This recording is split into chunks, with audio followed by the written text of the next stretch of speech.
Healthy and tasty পনিরের একটা item share করব, সেটা সত্যি খুব ইজি। তো তোমরা দেখো, সবার আগে লাগবে 3-4 চামচ দই। সেটাকে একটু নুন দিয়ে ফেটিয়ে নেব। তারপরে এর মধ্যে দিয়ে দেবো আদা, রসুন, কাঁচা লঙ্কা, ধনে জিরের একটা পেস্ট। তারপর লঙ্কার গুঁড়ো, গোলমরিচ, হলুদ গুঁড়ো দিয়ে ভালো করে ফেটিয়ে নেব। আর তারপরে একটু লেবুর রস দিয়ে দেবো। আমি এখানে হাফ লেবু দিয়েছি। ভালো করে আবারও ফেটিয়ে নিয়ে এখানে একটু টমেটো সস আর সয়া সস দিয়ে আবারও ফেটিয়ে নিচ্ছি।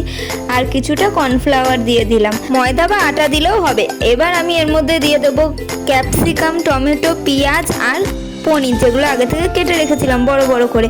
তো এবার সেগুলোকে ভালো করে ওর মধ্যে ডুবিয়ে ছোট ছোট টুথপিকে ঢুকিয়ে নিচ্ছি। বড় কাঠি হলে আরও বেশি সুবিধা হয়, আমার কাছে ছিল না তাই আমি এতে গুজেছি। কড়াইতে তেল গরম করে ডিপ ফ্রাই করে নেবো। তোমরা চাইলে এটাকে অল্প তেলেও ভাজতে পারো, তোমরা চাইলে চাটুতে বাটার মাখিয়েও ভাজতে পারো। আর এখানে আমার অনেকগুলো ভাজা হয়ে গেছে। এটা আমি টমেটো সস আর মিউনিস দিয়ে সার্ভ করে। কথা, এটা যেমন টেস্টি তেমনই হেলদি, তোমরাও ট্রাই করো। টাটা।